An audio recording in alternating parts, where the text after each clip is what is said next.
Hi guys and welcome back to the channel Deepak Yadav Education. Welcome to the Daily Hindu News and Editorial Analysis of 5th of January 2025. तो guys आज है तारीख 5 जनवरी 2025 और है Sunday. देखेंगे आज के द हिंदू कंप्लीट न्यूज़पेपर को एनालाइज करेंगे। बट लेक्चर में आगे बढ़ने से पहले अगर आपको इस लेक्चर का पीडीएफ चाहिए तो क्या करना है, सबसे पहले डाउनलोड करना है टेलीग्राम, देन उसके बाद जाके सर्च बॉक्स में टाइप करना Deepak Yadav education UPSC. As you can see guys आपको ये वाला चैनल मिल जाएगा, इस पर क्लिक करना और जाकर इस चैनल को ज्वाइन कर लेना। ज्वाइन करने से फ़ायदा क्या होगा, यहाँ पर आपको डेली बेसिस पे लेक्चर का पीडीएफ मिल जाता है, डेली करंट अफेयर के वीडियो का पीडीएफ मिल जाता है और डेली बेसिस पे बहुत सारे डिजिटल नोट्स मिल जाते हैं। नाउ बढ़ते हैं आगे बढ़ने से पहले हमेशा की तरह हम लोग अपने लेक्चर को एक मैप के क्वेश्चन के साथ स्टार्ट करेंगे। तो आज आप सभी को मैप में जाकर देखना है टूनिशिया को कहाँ पर है एग्जैक्टली लोकेटेड, इसको अच्छे से मैप में देखना। देन उसके बाद आकर नीचे कमेंट सेक्शन में टाइप करना, जिससे कि आप लोग इसको लंबे समय तक याद रख पाओगे। तो चलिए शुभारंभ करते हैं। बट आगे बढ़ने से पहले मैं आपको बता दूं दोस्तों, डेली बेसिस पे इस वीडियो के अंदर हम लोग जितने भी एक पर्टिकुलर डे के करंट अफेयर्स होते हैं उनको कवर करते हैं बहुत ही ज़्यादा डिटेल से। आप किसी भी एग्जामिनेशन की प्रिपरेशन क्यों ना कर रहा हो, लेकिन ये जो वीडियो है दोस्तों ये स्पेशली यूपीएससी और स्टेट पीएससी को ध्यान में रखते हुए तैयार किया गया है, जिसमें आपके इंपॉर्टेंट न्यूज़पेपर जैसे सबसे पहले प्रायोरिटी पे द हिंदू को हम कवर करते हैं, फिर उसके बाद में इंडियन एक्सप्रेस भी होता है, फिर और भी कुछ रेलिवेंट टॉपिक्स जहाँ से एग्जामिनेशन में क्वेश्चन बनते हैं वो भी यहाँ पे कवर किए जाते हैं। साथ ही साथ में आपको प्रैक्टिस क्वेश्चन कल से कवर करवाना मैं शुरू कर चुका हूँ और आज भी आर्टिकल के साथ साथ दोस्तों आपको बहुत सारे प्रैक्टिस क्वेश्चन मिलेंगे, तो मेक श्योर करना उन क्वेश्चंस को आप सभी लोग अटेम्प्ट करें। तो जितने भी लोग पहली बार इस वीडियो में जुड़े हैं या पहली बार यहाँ पर इस चैनल पे आए हैं, मेक श्योर करना चैनल को सब्सक्राइब करके रखना और बेल आइकन को दबाकर ऑल नोटिफिकेशन को ऑन कर लेना, ताकि कल जब वीडियो अपलोड हो तो टाइम पर आपके पास में इस वीडियो का नोटिफिकेशन आ जाए। तो चलिए, सबसे पहला जो आर्टिकल है ये हमारा थंबनेल वाला टॉपिक है। इसको लेकर बहुत सारे न्यूज़ आर्टिकल्स पब्लिश हो रहे हैं और आगे भविष्य में इसको लेकर चर्चाएं होने वाली हैं। चर्चाएं क्यों होने वाली हैं दोस्तों, क्योंकि 26 जनवरी आने वाला है। तो 26 ऑफ जनवरी को आपको पता है हम हर साल किसी ना किसी कंट्री का जो एक प्रेसिडेंट है, प्राइम मिनिस्टर है, उनको as a chief guest invite करते हैं। तो इस बार इंडोनेशिया के प्रेसिडेंट को इन्वाइट किया गया है। तो इंडोनेशिया के ये प्रेसिडेंट आपको देखने को मिलेंगे, इनका नाम है प्रबोवो। तो बेसिकली जब ये भारत आएंगे तो इनको बोला ये जा रहा है कि एक भारत का जो डिफेंस आइटम है, स्पेशली यहाँ पे बात हो रही है ब्रह्मोस मिसाइल की, वो काफ़ी ज़्यादा पसंद है। तो इनकी विश लिस्ट में ये ब्रह्मोस मिसाइल प्रेजेंट है, ये कंफर्म्ड रिपोर्ट है। तो आने वाले समय पर पॉसिबिलिटी है कि इंडोनेशिया भी भारत से ब्रह्मोस मिसाइल को परचेज करेगा, जो भारत के डिफेंस एक्सपोर्ट को और ज़्यादा बूस्ट करने वाला है। क्योंकि दोस्तों जब बात करते हैं ब्रह्मोस मिसाइल की, तो एक बहुत बड़ा आइटम जो स्पेशली दुनिया भर में बहुत ज़्यादा पॉपुलर है। Already Bharat BrahMos missile Philippines को बेच चुका है ना, वियतनाम को बेच चुका है। नाउ फाइनली यहाँ पर इंडोनेशिया भी आ चुका है। इंडोनेशिया का भी मन है इस ब्रह्मोस मिसाइल को परचेज करना। ये परचेज करता है, इससे आने वाले समय पर भारत और इंडोनेशिया के जो डिफेंस रिलेशंस हैं या और दूसरे प्रकार के संबंध हैं वो और ज़्यादा मजबूत होने वाले हैं। क्या इम्पैक्ट पड़ेगा वो भी हम समझेंगे। इसी को लेकर बहुत सारे एडिटोरियल, बहुत सारे आर्टिकल्स, बहुत सारे रिसर्च पेपर पब्लिश हो चुके हैं कि 2025 क्या भारत और इंडोनेशिया के लिए बहुत ही ज़्यादा इंपॉर्टेंट ईयर होने वाला है। अब अगर ईयर इंपॉर्टेंट होगा तो वो किस प्रकार से होगा, ये कुछ बेसिक डेटा दोस्तों मैं आपके सामने प्रेजेंट कर रहा हूँ। इसको प्लीज़ अच्छे से याद रखिएगा, क्योंकि ये सब डेटा आपके न्यूज़पेपर से ही कवर किया गया है, जिसमें आपके प्रॉपर नोट्स फॉर्म होकर आपके सामने ये प्रेजेंट होते हुए दिखाई दे रहे होंगे। ठीक है, तो मैं आपको बता चुका हूं कि इंडोनेशिया के जो प्रेसिडेंट हैं, जिनका नाम है प्रबोवो सुबियांशो। देखियो कई बार क्या होता है, जो वनडे एग्जामिनेशन होते हैं यहाँ पर आपसे पूछ लिया जाता है कि हाँ अब की बार रिपब्लिक डे पे, इंडिपेंडेंस डे पे हमने किसको इन्वाइट किया है एज अ चीफ गेस्ट। तो अब की बार इंडोनेशिया के प्रेसिडेंट यहाँ पर आ रहे हैं हमारे रिपब्लिक डे के सेलिब्रेशन पर, जो 26 ऑफ जनवरी को सेलिब्रेशन होने वाला है। और इसी विजिट के अंदर में जैसे मैंने आपको बताया हमारा मेन पर्पज़ क्या है। मेन पर्पज़ है जो भी हमारा डिफेंस सेक्टर है या डिजिटल सेक्टर है इसके बीच में कोलैबोरेट करना, क्योंकि इंडोनेशिया को भारत का जो डिजिटाइजेशन हुआ है पिछले कुछ सालों में ये बहुत पसंद है। इस चीज़ को वो कॉपी करना चाहता है, समझना चाहता है, इंस्पिरेशन लेना चाहता है। तो उसको लेकर भी दोस्तों बहुत सारे बायलैटरल कोऑपरेशंस यहाँ पे होने वाले हैं। फॉर एग्जांपल अगर देखो मैं आपको एग्जाम के तौर पे क्वेश्चंस आपको बताऊं तो क्या होता है, कई बार लोकेशंस भी पूछ ली जाती हैं। तो इंडोनेशिया बहुत इंपॉर्टेंट कंट्री है, आसियान का हिस्सा है। तो इंडोनेशिया की लोकेशन दोस्तों ये है, और ये भारत के लिए भी ज़रूरी है क्योंकि इंडोनेशिया एक ऐसे पर्टिकुलर रीजन में है जो इंडियन ओशन और पैसिफिक ओशन के बीच वाला हिस्सा आपको यहाँ पे नजर आएगा। अगर आप लोकेशन देखना चाहेंगे तो एग्जैक्ट लोकेशन इसको देखिएगा, ठीक है। ये यहाँ पर इंडोनेशिया है, ये है जकार्ता, ठीक है। बगल में यहाँ पर सिंगापुर नजर आएगा, ऊपर मलेशिया है, फिलीपींस है, वियतनाम है, उसके अलावा यहाँ पे पपुआ न्यू गिनिया है, ईस्ट तिमोर है, नीचे ऑस्ट्रेलिया है। तो इंडोनेशिया के साथ में रिलेशंस मेंटेन करना ज़रूरी है और भारत मेंटेन करके चलता है, क्योंकि इंडिया की एक पॉलिसी आपको पता होगा जिसको बोलते हैं एक्ट ईस्ट पॉलिसी। यहाँ पे आपको इंडिया दिख रहा होगा। इंडिया का मेन पर्पज़ है एक्ट ईस्ट पॉलिसी के तहत जो ईस्टर्न कंट्रीज़ है, स्पेशली यहाँ पर साउथ ईस्ट एशिया के अंदर जो देश हैं, इनके साथ में रिलेशंस को डेवलप करना, जो कि हम कर रहे हैं। और आसियान के साथ में भी, आसियान में टोटल 10 देश आते हैं, आपको पता है।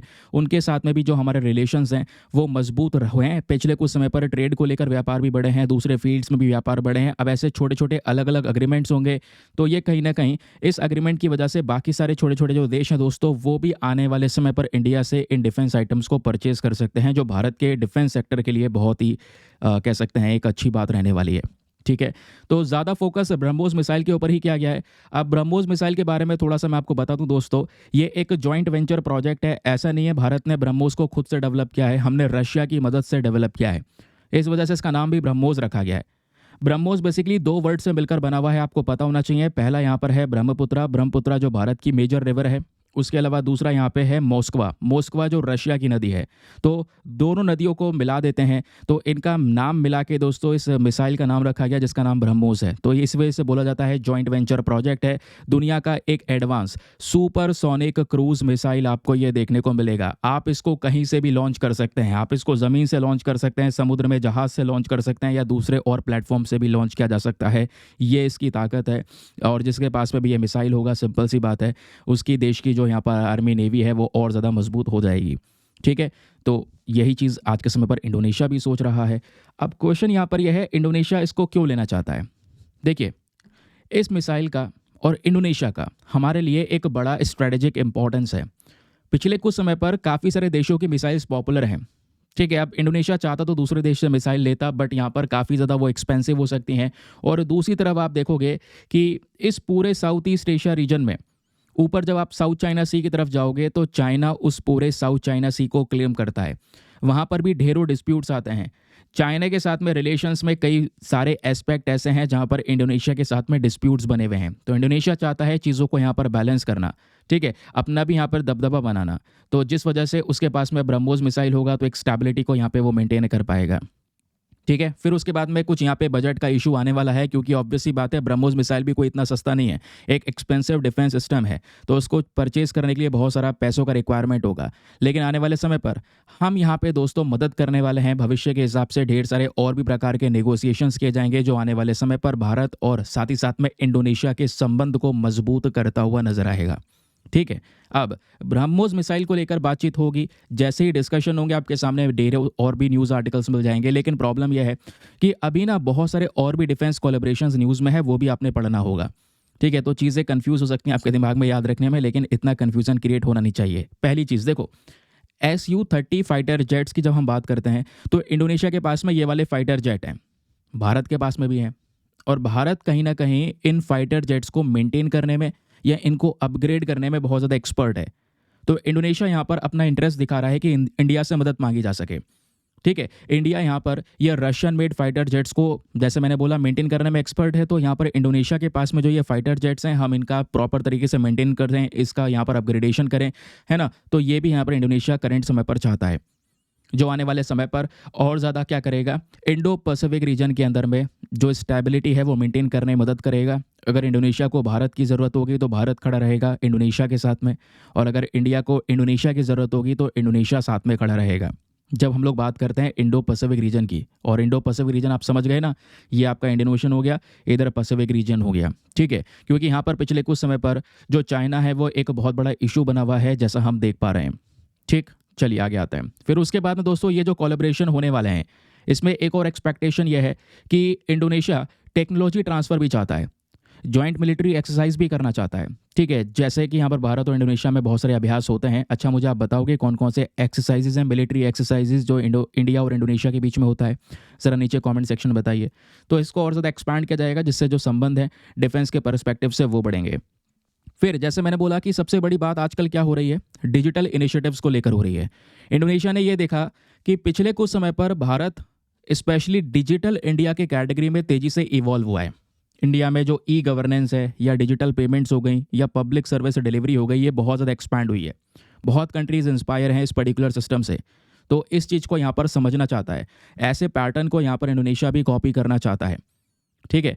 फिर उसके अलावा यहाँ पर इंडिया में जो स्कूल मील प्रोग्राम है, जहाँ पे हमने मिड डे मील जो स्कीम है वो चला रखी है। जो बच्चे हैं उनको यहाँ पर एक न्यूट्रिशियस खाना प्रोवाइड करवाया जाता है इस स्कीम के तहत में, ताकि बच्चों के अंदर में जो माल न्यूट्रिशन है, कुपोषण वाली समस्या है, इससे डील किया जा सके। अब इससे डील कैसे कर सकते हैं? उनको एक हेल्दी फूड प्रोवाइड करवा के, तो स्कूल्स में ये प्रोवाइड करवाया जाता है, जिसका एक ऑलरेडी यहाँ पर कह सकते हैं इम्पैक्ट उनके एजुकेशन पे नज़र आता है। तो इससे भी काफ़ी ज़्यादा इंस्पायर है इंडोनेशिया। इसको लेकर भी यहाँ पर कह सकते हैं कुछ चीज़ें गेन करना चाहता है, भारत से सीखना चाहता है हमने कैसे इन सब चीज़ों को इम्प्लीमेंट किया है। उसके अलावा चाहे आप व्यापार के संबंध देख लें, चाहे आप इन्वेस्टमेंट देख लें, इन दोनों मामले में दोनों देश एक दूसरे के लिए इंपॉर्टेंट हैं। फॉर एग्जाम्पल, भारत और इंडोनेशिया के जो व्यापार हैं वो धीरे धीरे करके बड़े हैं, और दोनों कहीं ना कहीं जो देश हैं वो एक दूसरे के लिए बड़े अफसर बने हुए हैं। ठीक है। मिनरल एक्सपोर्ट इंडस्ट्री के अंदर में, या फार्मास्यूटिकल सेक्टर में, रिन्यूएबल एनर्जी सेक्टर में, इंफ्रास्ट्रक्चर डेवलपमेंट में, ये दोनों देश एक दूसरे की हेल्प करते हैं। बाकी आसियान मेंबर्स के बारे में आपको बता ही चुका हूँ। ये टोटल 10 आसियान मेंबर्स है, जिसमें इंडोनेशिया भी यहाँ पर आसियान का हिस्सा है। ठीक है। और इनके साथ में रिलेशंस हम लोगों ने ट्रेड के रेस्पेक्ट में काफ़ी ज़्यादा बढ़ा रखे हैं। बाकी चाइना को बैलेंस करना चाहता है इंडोनेशिया, जिस वजह से भी यहाँ पर वो भारत से इस प्रकार से जो ये ब्रह्मोस मिसाइल है उसको परचेज करंट समय पर करना चाहता है। ये कुछ बेसिक फैक्ट्स हो गए दोस्तों, जो याद रखना है। जो आपके आर्टिकल से इंपॉर्टेंट डिटेल्स है वो मैंने यहाँ पर निकाल कर आपको प्रोवाइड करवा दिए हैं। ठीक है। चलिए आगे आते हैं अगले एक बहुत ही ज़्यादा शानदार आर्टिकल पर। अगला आर्टिकल बहुत ही ज़्यादा इंपॉर्टेंट होने वाला है, मैं आपको बताने वाला हूँ, क्योंकि यूपीएससी बहुत सारे क्वेश्चंस वहाँ से पूछ चुका है। लेकिन नेक्स्ट आर्टिकल पर बढ़े उससे बड़े एक इंपॉर्टेंट इन्फॉर्मेशन, अगर आप लोग हमारे पेड ग्रुप्स को ज्वाइन करना चाहते हैं तो आपके पास में बढ़िया मौका है इसको ज्वाइन करने के लिए। यहाँ पर आपको डेली बेसिस पे करंट नोट्स के पीडीएफ वगैरह प्रोवाइड करवाए जाते हैं। फॉर एग्जांपल, जैसे अभी आप लोग ने दोस्तों यहाँ पर ये पीडीएफ देखा, ये पीडीएफ आपको मिलते हैं पेड ग्रुप्स के अंदर में, जहाँ पे हर एक डिटेल्स आपको प्रोवाइड करवाई जाती है। करंट अफेयर का एक शानदार सा पीडीएफ, जितनी इंपॉर्टेंट फोटोज़ वगैरह है वो सब इसमें लगाई गई हैं, ताकि आप समझ जाएं, आराम से समझने में कोई भी तकलीफ ना हो। और दोस्तों ये जो पीडीएफ्स हैं ये हिंदी और इंग्लिश दोनों भाषाओं में मिलती हैं, तो दोनों मीडियम के एस्पिरेंट्स को हेल्प मिल जाती है। फॉर एग्जांपल, मैं हिंदी पीडीएफ भी दिखा देता हूं दोस्तों। अभी हम अगला आर्टिकल क्वाड के बारे में डिस्कस करने वाले हैं। ये आपके सामने हिंदी पीडीएफ आपको नजर आएगा, ठीक है, जो कि हिंदी भाषा में प्रोवाइड करवाया गया है, बिल्कुल सिमिलर उसी तरीके से। फॉर एग्जाम्पल, अगर मैं आपको दिखाऊँ, जैसे अभी हम लोगों ने इंडोनेशिया वाला आर्टिकल अभी डिस्कस किया है ना, तो वो आर्टिकल आपको यहाँ पर देखने को मिलेगा। इसमें इतनी पॉसिबिलिटी की गई है कि आपको हर एक चीज़ अच्छे से समझ में आ जाए। हर एक फ़ोटोज़ यहाँ पे प्रेजेंट की गई है। कोई मैप की रिक्वायरमेंट है तो ये मैप प्रोवाइड करवाए गए हैं, ठीक है। अगर कोई मैप का हिस्ट्री है तो वो भी यहाँ पर डिटेल से दिया गया है। ऐसा डेली बेसिस पे यहाँ पर पीडीएफ दिए जाते हैं। तो इंडोनेशिया और अभी यहाँ पर जो भारत का ब्रह्मोस डील है उसको लेकर ये डिस्कशन हम लोगों ने अभी किया है, ये आप देख पाएंगे बिल्कुल as it is. Hindi PDFs भी अवेलेबल हैं। और इस ग्रुप को ज्वाइन करने का जो फी पेमेंट है वो बहुत मिनिमम है, just 499 for the lifetime access. जब तक आपका सिलेक्शन ना हो जाए तब तक आप 499 में ग्रुप को ज्वाइन करके रख सकते हैं। और सबसे बड़ी चीज़, आपको डेली बेसिस पे ये पीडीएफ मिलते हैं। और ऐसा नहीं है आज ज्वाइन करेंगे तो आज से पीडीएफ्स मिलेंगे, आज ज्वाइन करेंगे पुराने भी सारे पीडीएफ्स मिलेंगे। तो एक सबसे बड़ा बेनिफिट ये मिल जाता है। और डेली मिलेंगे तो आप किसी भी तारीख का पीडीएफ उठाओ, डाउनलोड करो, पढ़ो, डिलीट करो, अनलिमिटेड ऑप्शंस आपके पास में अवेलेबल है ना। तो स्टोरेज का कोई इशू नहीं आएगा। कोई टॉपिक पुराना है उसको सर्च करना है, उसको सर्च करके आप उसके पीडीएफ्स को पढ़ सकते हैं। ग्रुप को ज्वाइन करने का जो यहाँ पर फ़ी पेमेंट है बता ही चुका हूँ मैं आपको। आप ज्वाइन करने का मन बनाया है तो क्या करना है, उसके लिए सबसे पहले व्हाट्सएप पर जाना है दोस्तों। यहाँ पर आपको एक नंबर दिया गया है 8534873368। इस नंबर पर मैसेज कर देना कि I want to join this group. वहाँ पर आपको रिप्लाई मिलेगा, पेमेंट का प्रोसेस दिया जाएगा, और उससे ज़्यादा इंपॉर्टेंट आपको डेमो वीडियो का लिंक भी मिलेगा। आप पूरे डेमो वीडियो को चेक कर सकते हैं, देख सकते हैं मुझको कहाँ पर क्या फ़ायदा होगा, और अपने आप को कंप्लीटली सेटिस्फाई करने के बाद में जाकर ये इन्वेस्टमेंट कर सकते हैं, ठीक है। चलिए फिर आगे आते हैं अगली इंपॉर्टेंट खबर पर। लेकिन यार अगली इंपॉर्टेंट न्यूज़ की तरफ बढ़ने से पहले मेक श्योर करना कि भाई जो वीडियो पे लाइक का बटन है उसको प्रेस कर देना। एक टारगेट है हमारा 5000 लाइक्स का, जिसको आप सभी लोग मिलकर सपोर्ट कर सकते हैं। अगला आर्टिकल देखोगे तो आपने ऐसे वाले आर्टिकल देख लिए होंगे पिछले कुछ दिनों में। नहीं देखे हैं तो मैं आपको बता देता हूं, चाहे वो हमारा द हिंदू पेपर हो, या फिर इंडियन एक्सप्रेस हो, या हिंदुस्तान टाइम्स ही क्यों ना हो, चाहे वो यहाँ पर गवर्नमेंट डेटा PIB क्यों ना हो, सभी जगह पे डिस्कशन हो चुका है। दोस्तों क्वाड ग्रुप कितना इंपॉर्टेंट है ये आपको पता है, हमने बहुत बार क्वाड ग्रुप के बारे में पढ़ा है, ये भी पता है। लेकिन ये नई इन्फॉर्मेशन ये बोलती है कि क्वाड ग्रुप को टोटल 20 साल हो चुके हैं, 20 ईयर्स इसके कंप्लीट हो चुके हैं। और मैं आपको बता दूं, ऐसे टॉपिक्स फेवरेट होते हैं जब किसी पर्टिकुलर ग्रुप या पर्टिकुलर इंस्टीट्यूशन को 10 साल पूरे हो गए होते हैं, 5 साल पूरे हो गए होते हैं, या वो अभी इंट्रोड्यूस किया गया है, या 20 साल पूरे हो गए हैं, 50 साल पूरे हो गए हैं, क्वेश्चंस आते ही आते हैं। तो आप देखोगे तो भारत, यूएस, ऑस्ट्रेलिया, जापान, इन सब ने मिलकर यहाँ पर 20 साल पूरे कर लिए हैं। अब ये क्या इम्पैक्ट डाल चुके हैं, क्वाड का इम्पोर्टेंस क्या है, भविष्य में यहाँ पर क्या इनका एक स्ट्रैटेजी होना चाहिए, वो बेसिकली इसमें डिस्कशन किया हुआ है। मैं आपको बता दूं फेवरेट टॉपिक है यूपीएससी का, क्योंकि यहाँ से कुछ क्वेश्चंस पूछे गए हैं। एक सेकंड में आपको क्वेश्चन भी दिखा देता हूँ। देखो ये मेंस के क्वेश्चन है, 2 क्वेश्चन 2021 में भी, 2020 में भी। ये यूपीएससी के खुद के पूछे हुए क्वेश्चंस हैं, इस वजह से पढ़ना बहुत ही ज़्यादा ज़रूरी है। अब पढ़ना क्या क्या है, इतनी इनफ इन्फॉर्मेशन दोस्तों मैं आपको दे दूंगा। चलिए समझते हैं। सबसे पहले जो हमारा क्वाड फॉरेन मिनिस्टर का 20th एनिवर्सरी डिक्लेरेशन है दोस्तों, वो यहाँ पर रिसेंटली देखने को मिला है, जिस वजह से हम ये डिस्कशन कर रहे हैं। क्वाड क्या है, 4 कंट्रीज़ का ग्रुप। बेसिकली क्वाड होता क्या है, क्वाड एक ऐसा शेप होता है जिसके 4 कोने होते हैं, है ना, 4 कोने वाला एक शेप, उसको बोलते हैं क्वाड। ये जो ग्रुप है यह है क्वाड्रिलेटरल सिक्योरिटी डायलॉग, जिसमें 4 देश हैं। वो 4 देश कौन कौन से हैं, एक अपना भारत है, उसके अलावा एक यहाँ पर देखने को मिल जाता है यूएसए, तीसरा है यहाँ पर ऑस्ट्रेलिया, और चौथा है जापान। ठीक है, तो ये आप देख पाओगे 4 कोने वाला शेप बन गया, ये है हमारा क्वाड। अब दोस्तों ये जो ग्रुप है, ये कॉन्सेप्ट आया कब से, आपको पता होगा 2004 में, आज से कुछ दिनों पहले 2004 की जो ये सुनामी है इसके बारे में मैंने आपको पढ़ाया था। तो 2004 में जब ये सुनामी आती है इस पर्टिकुलर रेंज में, तो इस सुनामी के बाद में रिलीफ प्रोवाइड करवाने के लिए सभी कंट्रीज एक साथ इकट्ठी हुई। तभी उसके बाद में यह आइडिया आया कि हाँ ऐसा ग्रुप भी होना चाहिए जिसमें ये 4 देश साथ में इकट्ठा रहें। जब ये इकट्ठे हो जाएंगे तो वो इंडियन ओशन, साथ ही साथ में पैसिफिक ओशन, इस पूरे ओशन के अंदर अपना दबदबा बना सकते हैं, इस ओशन में सिक्योरिटी डेवलप कर सकते हैं। कोई आपदा आती है तो ये साथ में इकट्ठे होकर उस देश की मदद कर सकते हैं। तो ये कॉन्सेप्ट धीरे धीरे करके डेवलप होना शुरू हो गया। लेकिन असल में दोस्तों यहाँ पे क्वाड वाले कॉन्सेप्ट को वर्किंग में लाने के पीछे के यहाँ पर जो व्यक्ति हैं वो हैं जापान के फॉर्मर प्राइम मिनिस्टर शिंजो एबे साहब।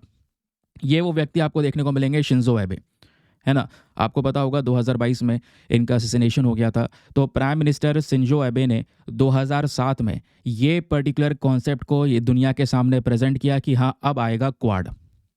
और ये क्वाड क्या करेगा, चाइना के ऊपर में प्रेशर डालेगा। जो चाइना का डोमिनेंस आज के समय पर दिख रहा था इंडियन ओशन और पैसिफिक ओशन में, उसको काउंटर करने के लिए इन्होंने क्वाड ग्रुप को एमर्ज किया। फिर मैं आपको बता दूं ये 2007 में इन्होंने इंट्रोडक्शन तो कर दिया इसका, थोड़े बहुत कंट्री साथ में इकट्ठे हुए, लेकिन ऑस्ट्रेलिया के ऊपर चाइना ने लगातार बहुत सारा डिप्लोमेटिक प्रेशर बना रखा था, जिस वजह से ऑस्ट्रेलिया यहाँ पे ये क्वाड ग्रुप ज्वाइन नहीं कर रहा था। तो ये क्वाड ग्रुप कमज़ोर पड़ा हुआ था, क्योंकि हम चाहते थे ये 4 देश इकट्ठे होंगे। तो एक्चुअली में हुआ ये कि 2017 में क्वाड वापस से री एमर्ज हुआ। फिर कोविड के समय पर ऑस्ट्रेलिया यहाँ पर पूरी तरह से आप कह सकते हैं कि इसमें समर्थन देने लगा। फिर इनके चारों के देशों के बीच में मालाबार नेवल एक्सरसाइज हुई। आपको पता है ना, इन चारों देशों के बीच में एक नेवल एक्सरसाइज होती है जिसका नाम है मालाबार नेवल एक्सरसाइज। तो ये दोस्तों एक्सरसाइज भी होनी शुरू हो गई। अब इसमें चारों के चारों देश एक साथ इकट्ठे हो गए, और अब के समय पर दोस्तों ये इंडिया, ऑस्ट्रेलिया, यूएस, जापान, चारों मिलकर क्वाड में वर्क कर रहे हैं। ठीक है, और अब ऐसी वर्क करते करते, क्योंकि ये कॉन्सेप्ट कितना पुराना है मैंने आपको बता दिया। आज दोस्तों यहाँ पर 2004 में ये कॉन्सेप्ट प्रेजेंट हुआ, अब 2024 भी समाप्त हो गया, 2025 आ गया, तो टोटल 20 साल यहाँ पर क्वाड को हो चुके हैं। ठीक है, तो एक समय पर ये केवल और केवल इनफॉर्मल कोऑपरेशन हुआ करता था, यानी कि जो ये ग्रुप साथ में ज्वाइन हुए थे, जो भी कंट्रीज ज्वाइन हुई थी, इनके बीच में कोई भी ऐसी बातचीत नहीं थी जो कह सकते हैं बहुत स्ट्रांग तरीके से किसी चीज़ को रिप्रेजेंट करती हो। तो इनफॉर्मल तरीके से मीटिंग हो रही थी। नाउ फाइनली यहाँ पर दोस्तों सारी चीज़ें फॉर्मल की गई, और ये जो ग्रुप है इसको एक वैल्यू मिलने लगा। और मैं आपको बता दूं क्वाड के 3 प्राइमरी गोल्स हैं। इन प्राइमरी गोल्स को दोस्तों यहाँ पे ध्यान में रखना है। सबसे पहला गोल है कि हमें इंडो और पैसिफिक ओशन को फ्री और ओपन करना है। ये कौन सा रेंज है, हम बात कर रहे हैं इस वाले रेंज की। ये इंडियन ओशन, ये पैसिफिक ओशन, इसको यहाँ पर फ्री और ओपन करना। जो चाइना का अग्रेशन है, क्योंकि साउथ चाइना सी को भी चाइना पूरी तरह से क्लेम करता है, फिर इंडियन ओशन में अपना दबदबा बना रहा है। यहाँ पे काफ़ी सारे कंट्रीज़ के साथ में डिस्प्यूट हैं, चाहे वो जापान के साथ में चाइना के डिस्प्यूट देख लो, चाहे वो ताइवान के साथ में डिस्प्यूट देख लो, ऐसे बहुत सारे एमर्जिंग डिस्प्यूट्स हैं। तो इस रेंज में कॉन्फ्लिक्ट है। तो चाइना का डोमिनेंस को काउंटर करने के लिए ये जो क्वाड है दोस्तों ये वर्क करता है। पहला ऑब्जेक्टिव आपको क्लियर हुआ। दूसरा इसका ऑब्जेक्टिव यहाँ पर क्या है कि चाइना का जो डोमिनेंस, वही सिमिलर चीज़, ठीक है, अगर रोक देंगे तो इंडो और पैसिफिक रीजन स्पेशली फ्री और ओपन बन जाएगा ऑटोमेटिक तरीके से।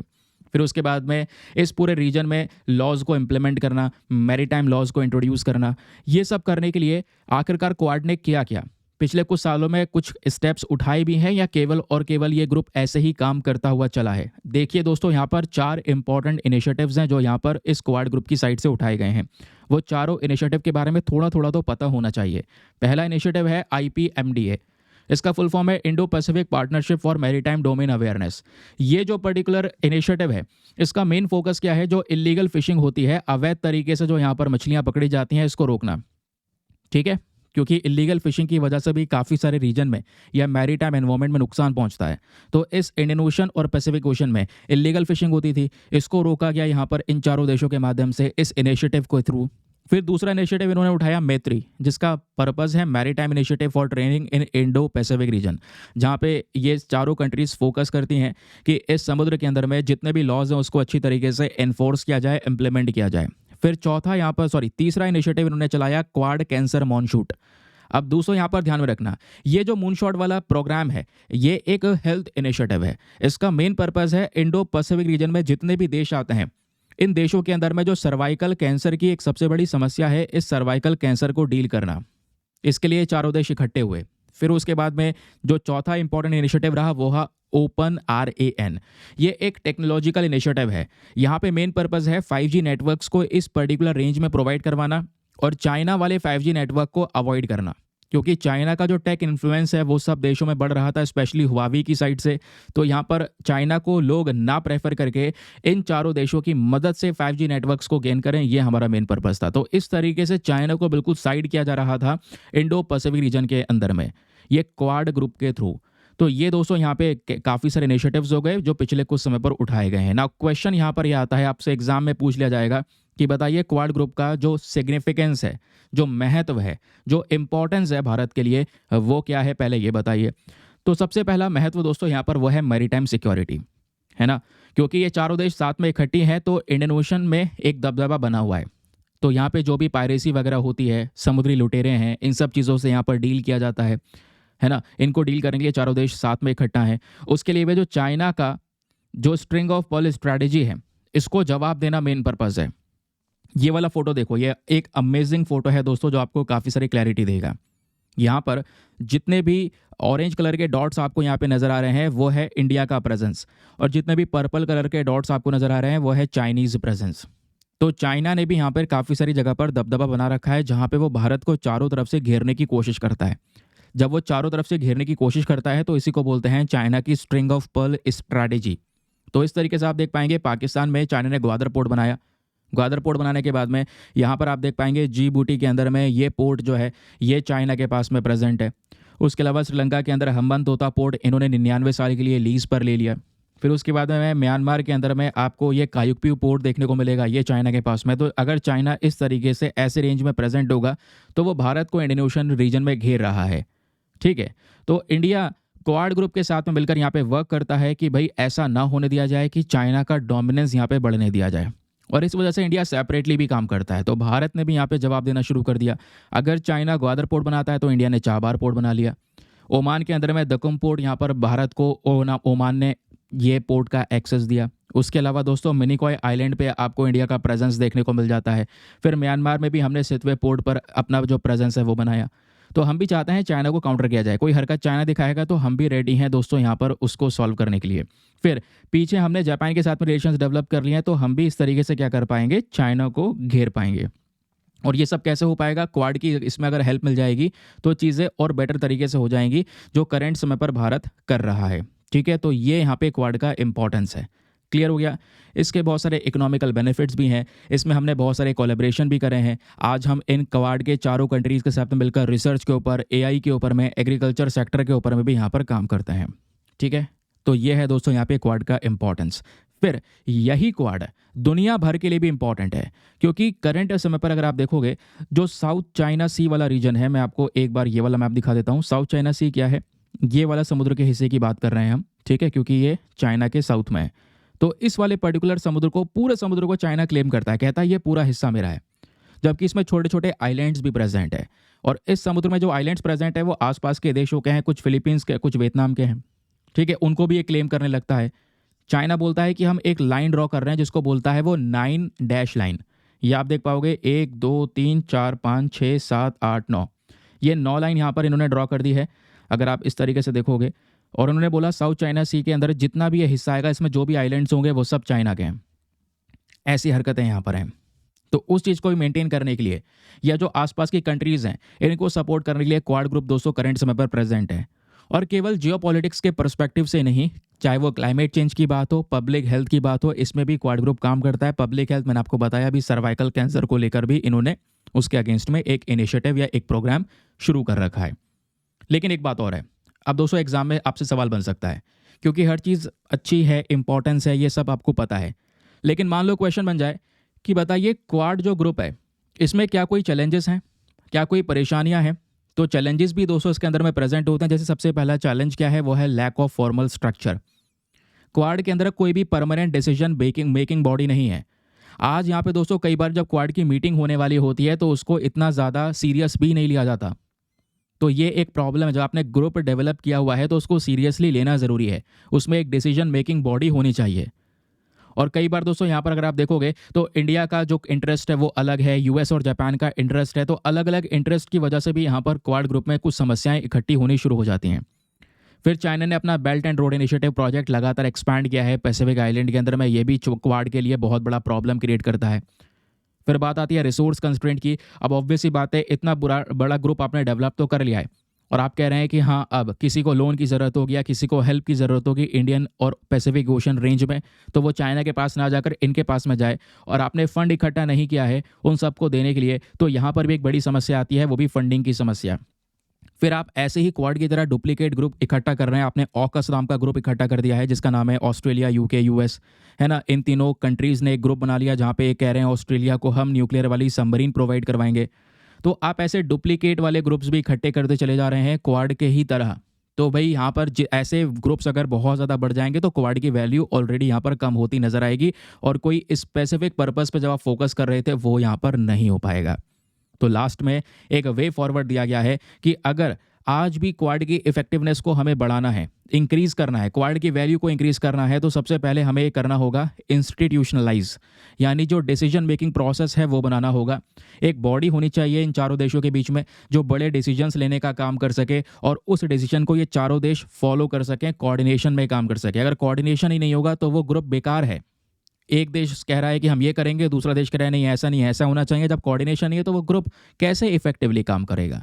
तो पहला यहाँ पर दोस्तों वे फॉरवर्ड ये होना चाहिए।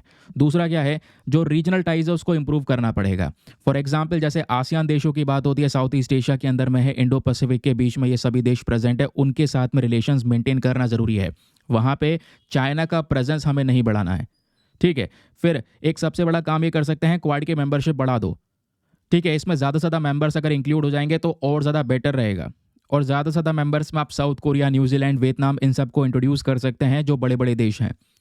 इससे क्वाड का इंपॉर्टेंस और ज़्यादा इंक्रीज होगा। तो ये कुछ काम किए जा सकते हैं जिससे यहाँ पर क्वाड की एफिशिएंसी लेवल को बढ़ाया जा सकेगा। तो आई होप आपको क्लैरिटी मिल चुकी है। बहुत ही ज़्यादा इंपॉर्टेंट आर्टिकल है। ये आर्टिकल इसलिए इंपॉर्टेंट है क्योंकि जैसे मैंने आपको पहले ही बताया कि यूपीएससी के पर्सपेक्टिव से यहाँ से कुछ क्वेश्चंस आप लोगों से पूछे गए। फॉर एग्जाम्पल ये जो प्रश्न आपके सामने दोस्तों दिखाई पड़ रहा है ये 2021 में पूछा गया है और एक पूछा गया है 2020 में। 2020 में तो डायरेक्टली यही पूछ लिया गया कि क्वाड्रिलेटरल सिक्योरिटी डायलॉग, यानी जो क्वाड ग्रुप है ये अपने आप को एक ट्रेड ब्लॉक में ट्रांसफॉर्म कर रहा है, ठीक है। वैसे तो एक मिलिट्री अलायंस था, ये मिलिट्री अलायंस है, व्यापार के पूरे ग्रुप में ये ट्रांसफॉर्म कर रहा है। तो इसको लेकर आप क्या सोचते हैं ये बताइए। फिर एक बार ये पूछ लिया गया कि एक नया ग्रुप आ चुका है ऑकस, अभी जो मैंने आपको बताया ऑस्ट्रेलिया, यूके, यूएस, जहां पे मेन पर्पस है यूके और यूएस ये दोनों मिलकर ऑस्ट्रेलिया को न्यूक्लियर पावर्ड सबमरीन प्रोवाइड करवा सकें। तो ये जो 3 देशों का पूरा ग्रुप है ऑकस नाम का, इसका मेन पर्पस है चाइना के एम्बिशन को काउंटर करना। इसका भी तो यही मेन पर्पस है ना कि इंडो पैसिफिक रीजन में चाइना से लड़ना। तो कहीं ना कहीं जो ये ऑकस ग्रुप बनाया गया है, क्या ये क्वाड के ऊपर इंपैक्ट डालेगा या ऑकस के स्ट्रेंथ और इंपैक्ट क्या है प्रेजेंट सिनेरियोज में, वो यहाँ पे आपसे पूछ लिया गया है 2021 में। तो आप देख पा रहे हैं ये क्वेश्चंस बन जाते हैं।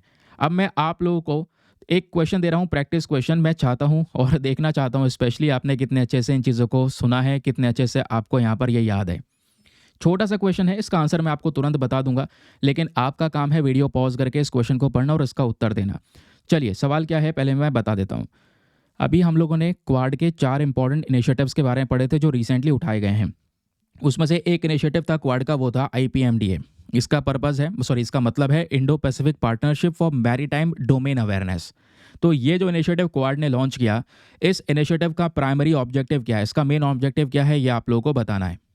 पहला इसका मेन ऑब्जेक्टिव क्या, इसका मेन पर्पज़ है इकोनॉमिक कोऑपरेशन को बढ़ाना क्वाड कंट्रीज़ के अंदर में, यानी क्वाड के चारों देशों में इकोनॉमिक कोऑपरेशन को इंक्रीज़ करना।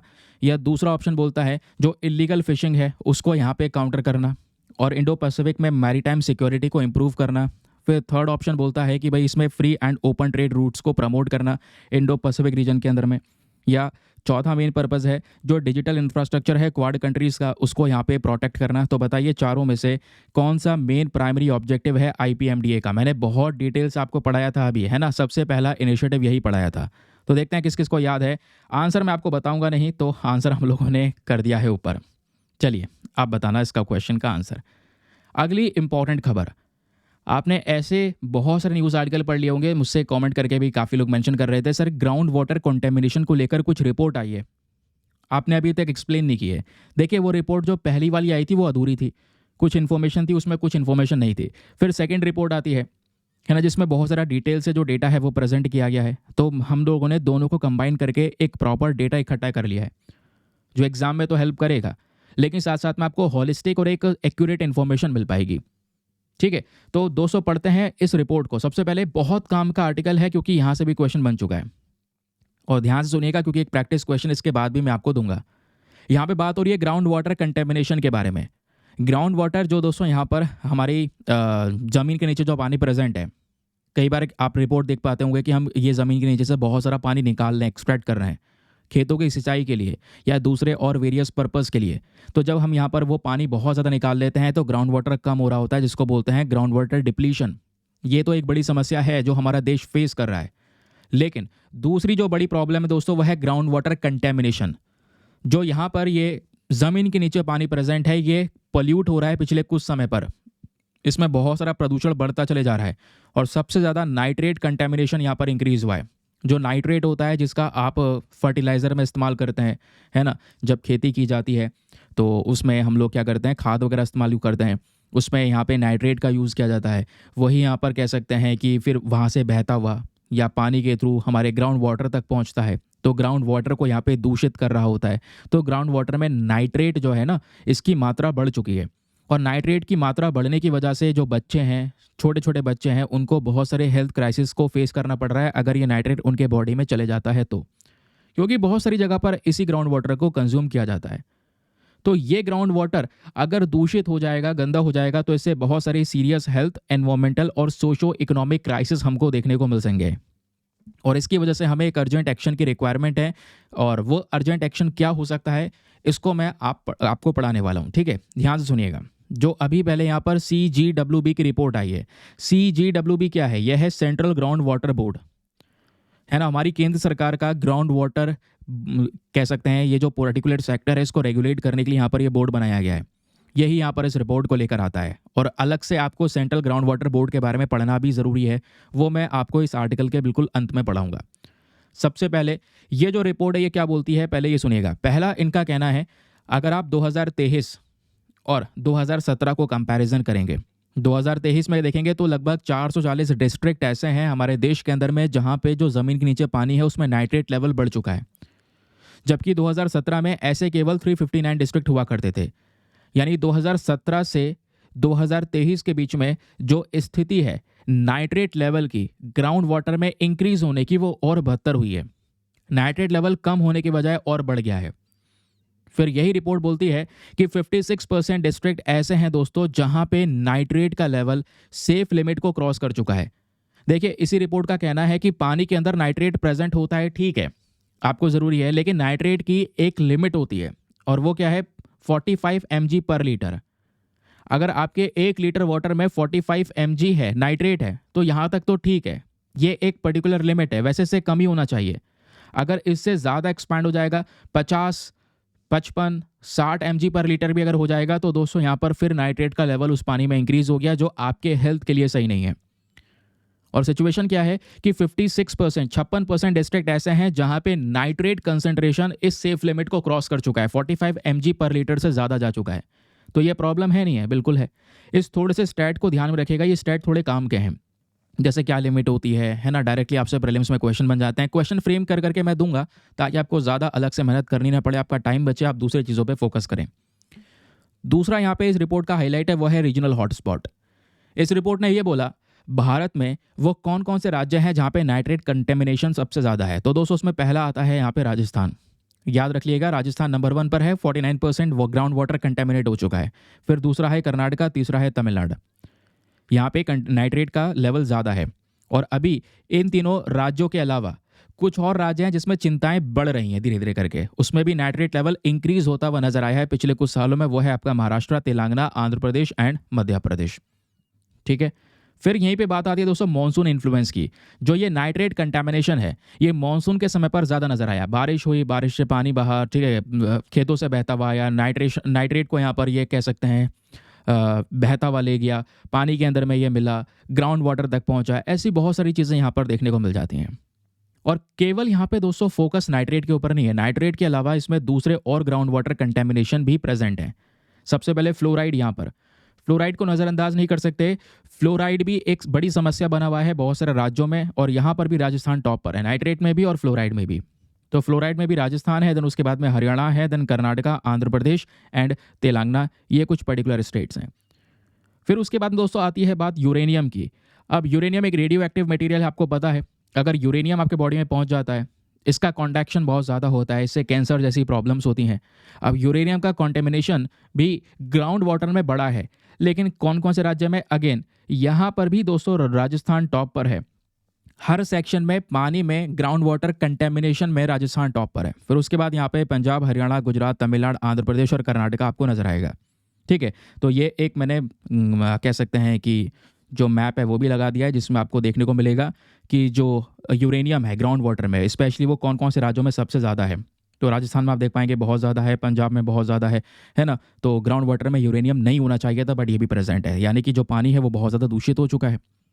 फिर बात आती है ग्राउंड वाटर एक्सट्रैक्शन की। तो पिछले कुछ समय पर अगर आप देखोगे तो ढेर सारे सेफ ब्लॉक्स बढ़ते हुए नजर आए हैं, जो हम ज़मीन के नीचे से पानी खींच कर निकालते हैं उसको थोड़ा सा कम किया गया है, जो ठीक है बात है। लेकिन ग्राउंड वाटर जो गंदा हो रहा है ना, ये बहुत गलत चीज़ आपको नजर आएगी। अब एक और चीज़ है, यहाँ पे ना बहुत सारे सोर्सेस हैं ग्राउंड वाटर कंटेमिनेशन के। आखिरकार ये ज़मीन के नीचे का पानी इतना सारा कह सकते हैं कि प्रदूषण इसमें पहुँच रहा है, उसके पीछे का रीज़न क्या है? बहुत सारे रीज़न है दोस्तों। कई बार पहला रीज़न हमेशा मेंशन किया जाता है वो है एग्रीकल्चरल प्रैक्टिसेस। क्या होता है, जैसे मैंने आपको बताया, खेतों के अंदर में फर्टिलाइज़र जो खाद है या फिर जो पेस्टिसाइड होता है, जो कीटनाशक होता है, जिससे कीटाणु मारे जाते हैं, इनका बहुत ज़्यादा उपयोग कर लिया जाता है। ये वर्ड यूज़ किया गया है, ओवर यूज़।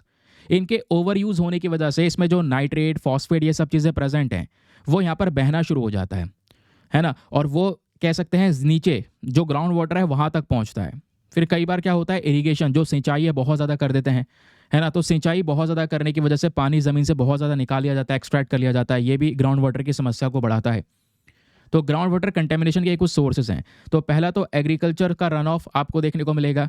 फिर ऐसे ही दोस्तों कई सारी हमारी डंप साइट्स होती हैं या लैंडफिल्स होते हैं, जहाँ पे कूड़ा करकट है, ज़मीन खोदी, उसके बाद में उस कूड़े को सब दफना दिया और उसके बाद में उसको गड्ढे को बंद कर दिया।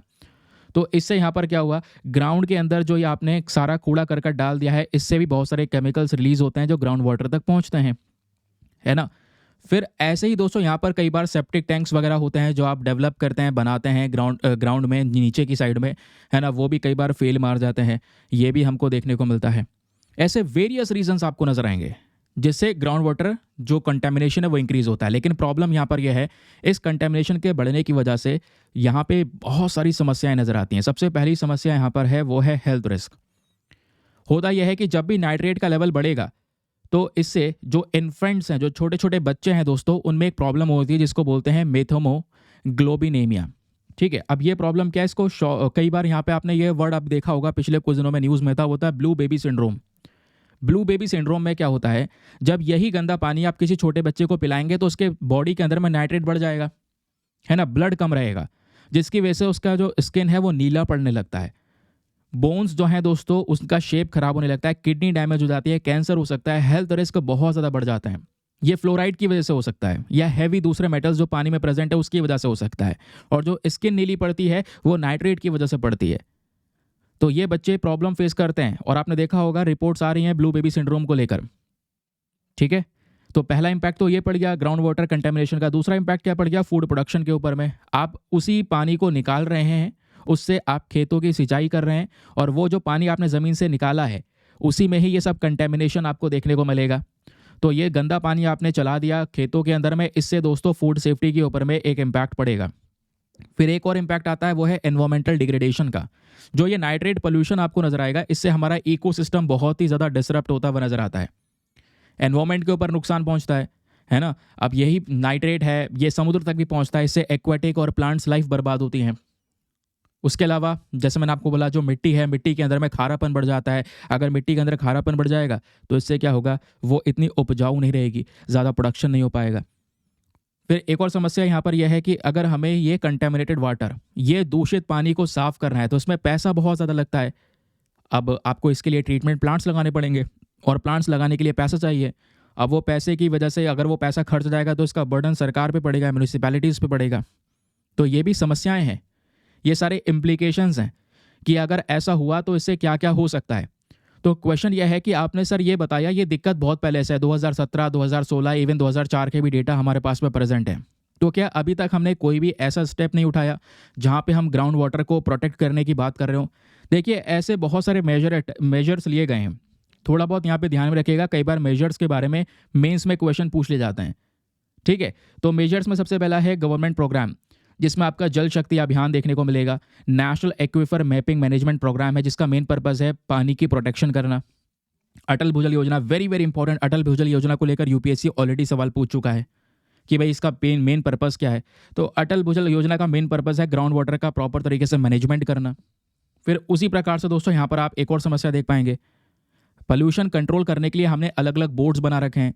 यहाँ पर आपका आता है central pollution control board, state pollution control board, जिन सब का मेन पर्पस यहाँ पर है प्रदूषण को रोकना, है ना। और पानी के अंदर में इस प्रदूषण को रोकने के लिए हमने एक पर्टिकुलर एक्ट लाया हुआ है जिसका नाम है water prevention and control act 1974।